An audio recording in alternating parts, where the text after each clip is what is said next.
Assalamualaikum warahmatullahi wabarakatuh. Nama saya Fatin Amira Balkis binti Zamri dari Option PDPP TSV.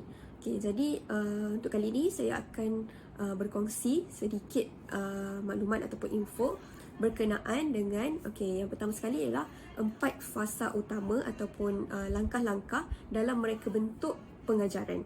Okey, baik, yang pertama sekali iaitu fasa menganalisis keperluan aplikasi. Yang kedua, fasa perancangan atau mereka bentuk aplikasi. Yang ketiga, fasa pembangunan aplikasi. Dan yang terakhir sekali ialah fasa penilaian aplikasi. Baik, kita pergi ke langkah yang pertama, iaitu fasa menganalisis keperluan aplikasi. Okey, baik, di sini saya memilih satu topik dalam PSV tahun 2, iaitu montaj ataupun teknik montaj dan bertemakan Malaysia kita.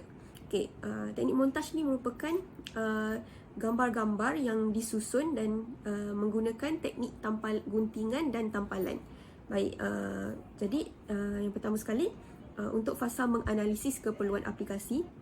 Jadi saya merancang untuk membangunkan satu aplikasi ataupun inovasi interaktif lah, yang mana akan menarik perhatian anak-anak murid saya. Okey, yang pertama sekali dalam fasa yang pertama ni, kita perlu mengenal pasti masalah pengajaran yang ada.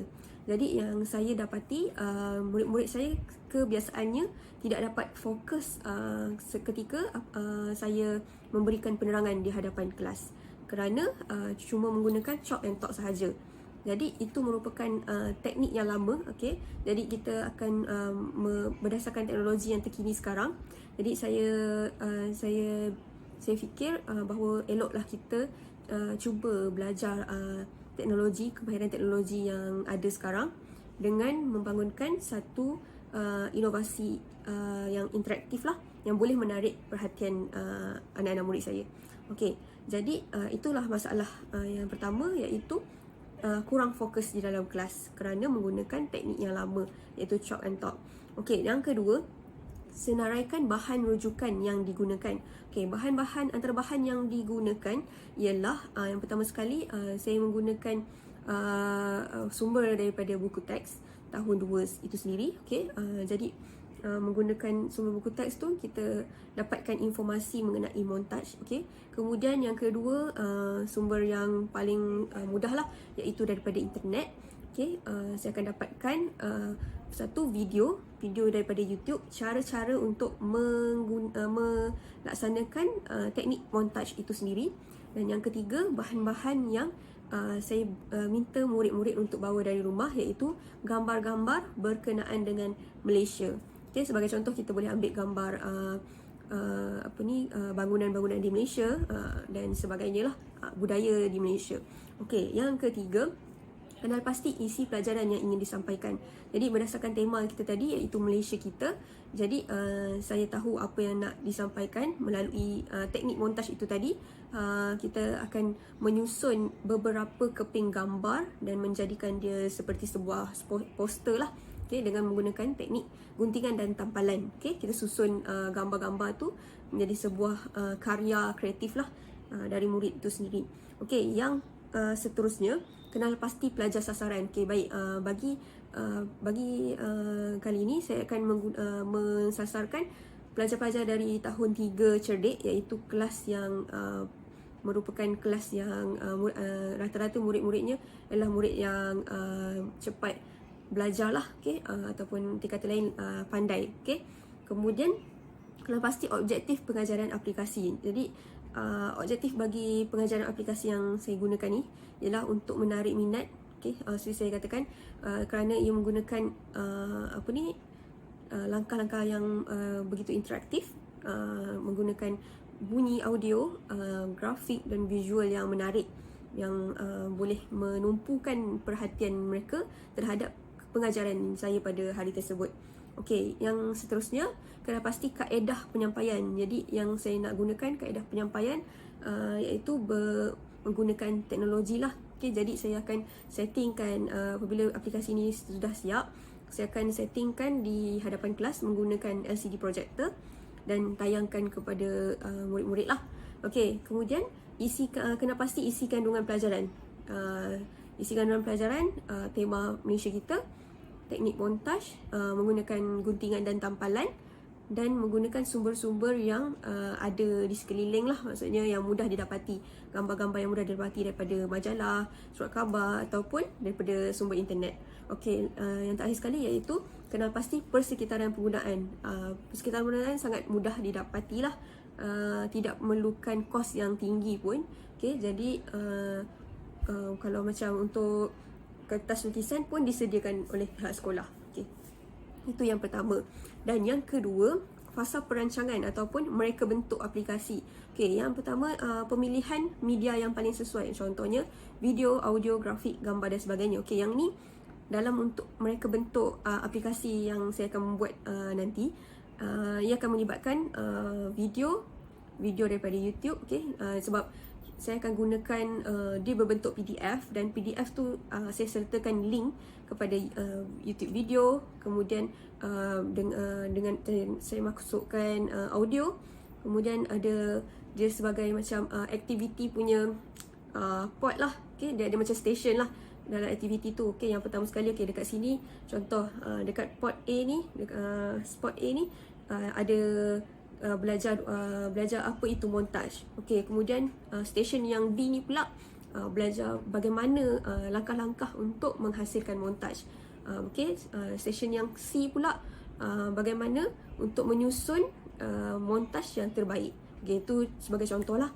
Okey, kemudian pemilihan perisian ataupun media yang sesuai, saya akan menggunakan yang paling mudah sekarang ni iaitu Canva dan sedikit AI ataupun Photoshop.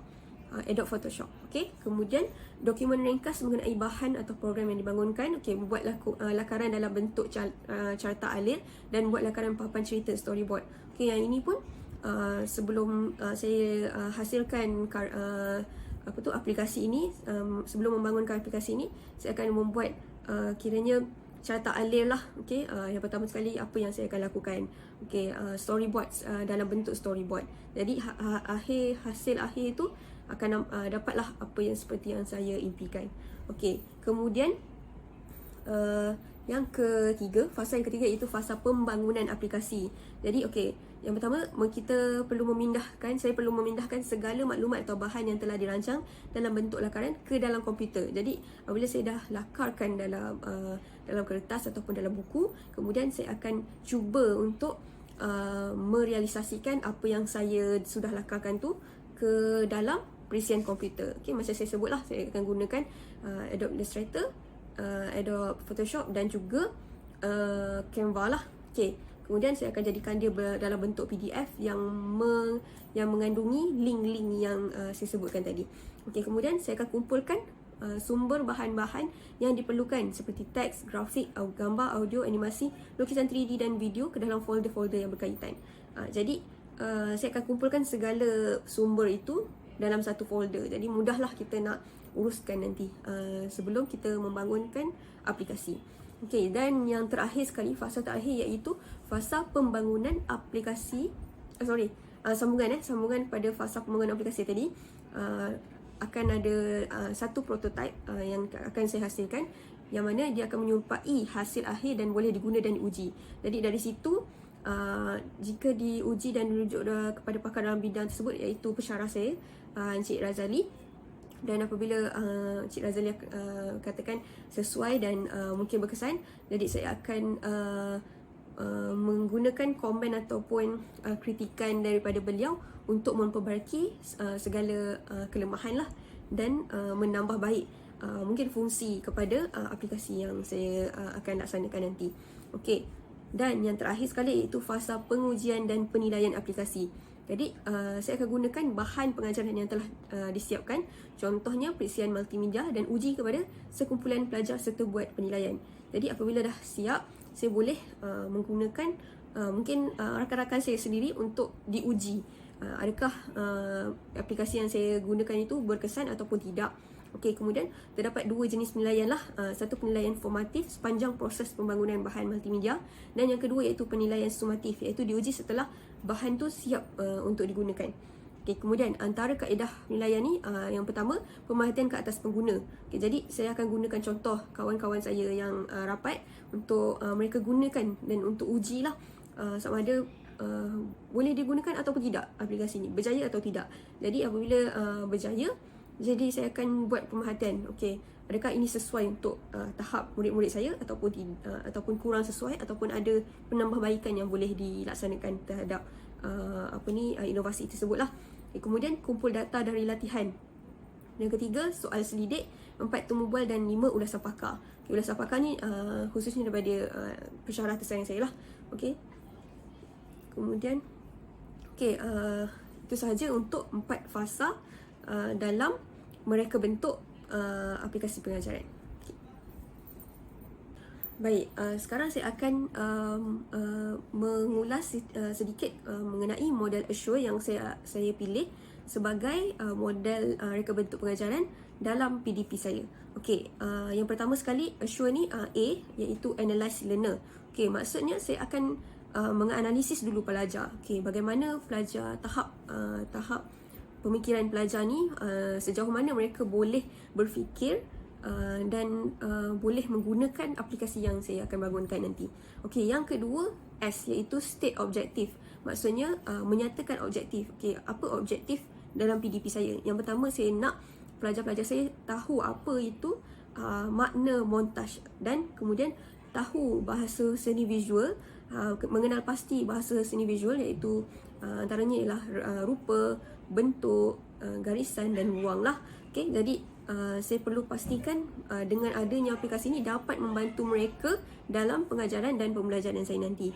Okey, kemudian S yang kedua iaitu select methods, media and materials, iaitu memilih kaedah, media dan bahan. Okey, jadi kaedah tu saya dah pilih, iaitu secara kiranya menggunakan teknologi jugalah, menggunakan projector, kan saya akan tayangkan dan mereka akan bersama-sama menelusuri aplikasi tersebut dengan klik saja kepada grafik yang disediakan, dan di situ akan bawa kepada link, contohnya kepada video YouTube, okay, dan sebagainya lah. Okay, dengan adanya grafik sebagai visual, mereka kemudian ada audio, okay, dan sebagainya.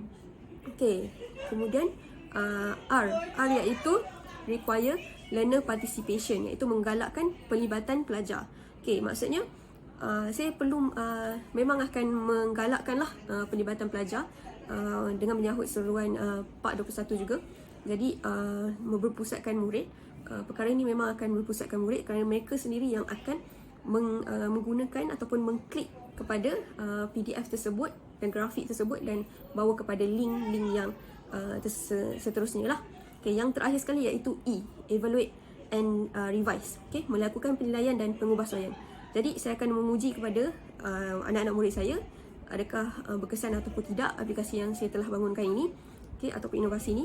Kemudian jika ada kelemahan, saya akan mengubah suai dan menambah baiklah kelemahan tersebut. Okay, itu sahaja daripada saya. Sekian, terima kasih.